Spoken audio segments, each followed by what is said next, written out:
जो महापुरुष थे, इन्होंने 24 गुरु बनाए। अब लोग कहते हैं 2-4 गुरु बना लें तो क्या हो जाएगा। नहीं, देखो दीक्षा गुरु एक ही होना चाहिए, और ये भी ध्यान देना कि दीक्षा गुरु समय से बना लेना चाहिए। कुछ लोगों की ऐसी धारणा होती है जब बालक बच्चों के विवाह हो जाएंगे तब गुरु बनाएंगे, तब भजन करेंगे। जिंदगी तो तुमने काट दी जैसे काटनी थी, अब गुरु बना करके क्या तुम्हारा उद्धार होने वाला है। पृथ्वी, वायु, आकाश आदि मैंने सबको गुरु बनाया। महाराज, मैंने हंस को गुरु बना करके सीखा। जिस प्रकार हंस दूध को अलग कर लेता है और पानी को अलग कर लेता है, संत को उसी प्रकार दुनिया में रहना चाहिए, माया से अलग। मैंने एक पिंगला को गुरु बनाया, वैश्या को। एक वैश्या श्रृंगार करके बैठती है कि कोई आएगा पुरुष, उसके चिंतन में शाम तक बैठी रहती। जब कोई नहीं आता तो कहती है राम राम। जितना मैंने इंतजार एक व्यक्ति का किया, इतना इंतजार परमात्मा का करती तो शायद वो मिल जाता। मैंने एक हाथी को गुरु बनाया। जब हाथी पकड़ा जाता है तो एक काठ की हथनी बनाते हैं और गड्ढा खोद देता है, उसी के पास में उस हथनी को रख दिया जाता है।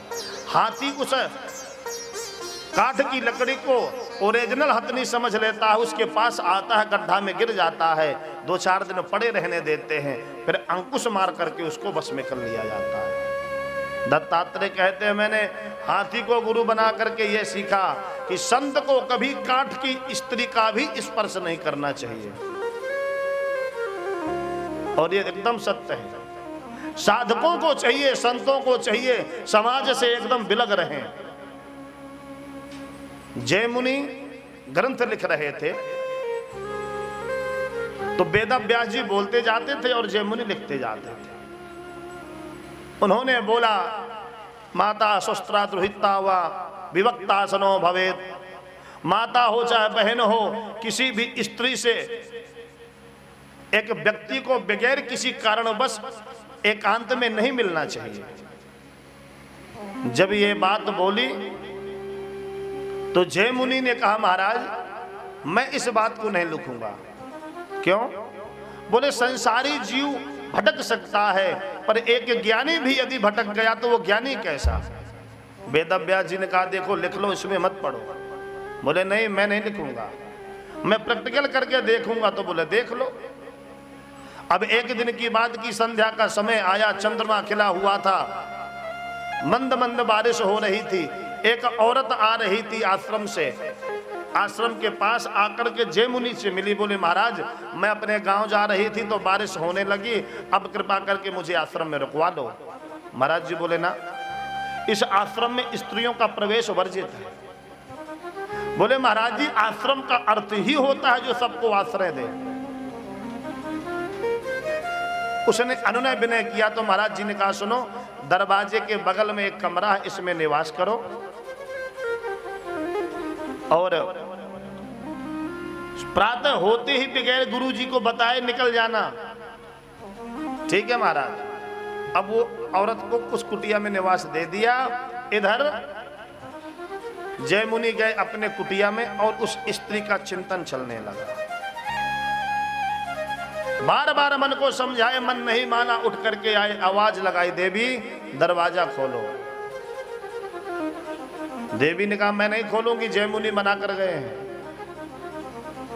उस स्त्री ने, जय मुनि मना कर गए हैं। उस स्त्री ने कहा मैं खुद जय मुनि हूं। बोले महाराज क्षमा करना, मैं रात्रि के समय आपके लिए भी दरवाजा नहीं खोलूंगी। बोले नहीं देवी कुछ बात करनी है। बोले कोई बात नहीं, सुबह होगी। जय मुनि कुटिया के ऊपर चढ़ गए। पहले घास की कुटिया होती थी, कुटिया तोड़ी घास, नीचे गए। बोले देवी एक प्रश्न का उत्तर दे दो। बोले बताइए। बोले एक बात बताओ, आपकी शादी हुई कि नहीं हुई? उस स्त्री ने कहा नहीं मेरी शादी नहीं है। तो शादी करना चाहती हो? कन्या ने कहा हाँ, कोई योग्य पति मिले तो शादी करूंगी। तो देवी यदि मैं तुमसे शादी करूं तो क्या करोगी? उस कन्या ने कहा आप जैसे तपस्वी पति मिले तो जरूर करूंगी। देवी यदि तुम मेरे से विवाह करना चाहती हो तो मैं तैयार हूं। कन्या ने कहा हमारे यहाँ एक शर्त है। कौन सी? बोले कन्या दूल्हे के ऊपर बैठती है, दूल्हा घोड़ा बनता है और 4 परकम्मा लगाई जाती है। जय मुनि बोले बस यही समस्या है। अच्छा देवी एक बात बताओ, सबके सामने या एकांत में? कन्या ने कहा नहीं एकांत में। जय मुनि बोले एकांत में तो हम 108 लगा देंगे। कोई बात नहीं, बनो घोड़ा। जय मुनि बन गए घोड़ा, कन्या बैठ गई ऊपर, 4 परकम्मा लगाए। कन्या ने कहा विवाह हो गया महाराज, हाथ पकड़ो मेरा पानी ग्रहण करो। और जैसे ही हाथ पकड़ने को जय मुनि बढ़े, एकदम उजाला सा हुआ और देखा कि कन्या के भेष में खुद वेद व्यास जी थे। और जैसे गुरु जी को देखा सोई जय मुनि ढीले पड़ गए। बोले क्यों जय मुनि, तुम ज्ञानी नहीं थे, तुम विद्वान नहीं थे? तुम जैसा ज्ञानी यदि घोड़ा बन सकता है तो साधारण जीव को ऊपर क्या बीतती होगी। इसलिए साधक को चाहिए अपने इंद्रियों को अपने बस में करते हुए विरोध किसी का ना करे, जो भी आए सबका सम्मान, पर अपनी साधना बचाने के लिए हमें अपने नियमों का पालन करना पड़ेगा। जब राम जी जंगल में थे, नारद जी को श्राप दे दिया। नारद जी ने भगवान को श्राप दे दिया कि पत्नी के वियोग में तुम भी दुखी होगे। तब अरण्य कांड में नारद जी ने जाकर के प्रश्न किया, प्रभु मैं विवाह करना चाहता था, तुमने मुझे विवाह क्यों नहीं करने दिया? नारद भगवान ने कहा नारद मेरे 2 भक्त पुत्र हैं। जैसे एक माँ के 2 पुत्र होते हैं, छोटा और बड़ा। बड़ा पुत्र तो बड़ा हो गया, सब कुछ जानता है, वो अपने पैर संभाल लेगा अपने आप को, पर छोटा पुत्र माँ को छोड़ करके नहीं जानता कुछ और, तो माँ का भी कर्तव्य है उस पुत्र का ध्यान दे। उसी प्रकार मेरे 2 पुत्र हैं, ज्ञानी और भक्त। शंकर मेरे बड़े पुत्र हैं, ज्ञानी हैं, उन्होंने विवाह किया, मैंने नहीं रोका, क्योंकि शंकर जैसा ज्ञानी विवाह भी कर लेगा तो विवाह में लिप्त नहीं होगा।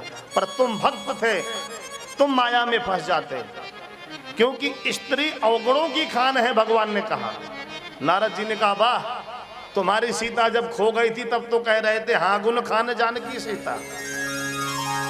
आपके लिए स्त्री गुणों की खान है और मैं विवाह करना चाह रहा था तो मेरे लिए दुर्गुणों की खान है। भगवान बोले नारद तुम संत हो, मैं गृहस्थी हूं। संत स्त्रियों में अवगुणों की खान देखे, जिससे दूर रहे और अपना भजन करे, पर जो गृहस्थी है उसके लिए गुणों की खान है, क्योंकि उसकी गृहस्थी है, उसकी धर्म पत्नी है, अग्नि को साक्षी मान करके उसको लाया है, तो एक दूसरे के दोनों पूर्वक है, तो एक ही नियम सबके लिए नहीं लग सकता। तो मैंने हाथी को गुरु बना करके ये सीखा। महाराज एक कबूतर कबूतरी को मैंने गुरु बनाया, बहेलिया दाना डालता है और उसको आकर के पकड़ लेता है।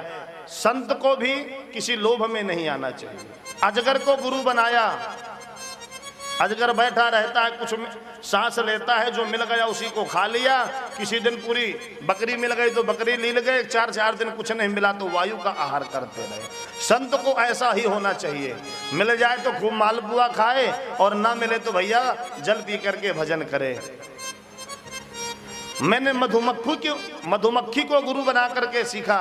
मधुमक्खी प्रत्येक पुष्प से रस लाती है, छत्ता बनाती है, और कोई आता है छत्ता तोड़ लेता है, उनको भी मार के चला जाता है। संत को धन का कभी संग्रह नहीं करना चाहिए,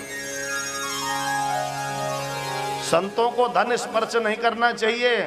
हम जिनकी कथा आपको 7 दिन से बार बार सुना रहे हैं, पूज्य जुड़िया बाबा जी महाराज, पूरा जीवन व्यतीत हो गया, सन्यासियों के आचार थे महाराज, हमेशा पैदल चलना, मधुकरी मांग करके खाना, धन का स्पर्श नहीं करना। ऐसे महापुरुषों की जीवनी पढ़ी है। इन लोगों के चरित्र को देख करके और आज के बाबाओं के चरित्र को देख करके लगता कितना बदल गया दुनिया। पहले बाबा जितने विरक्त होते थे उतनी श्रद्धा की जाती थी, उतना उनको प्रणाम किया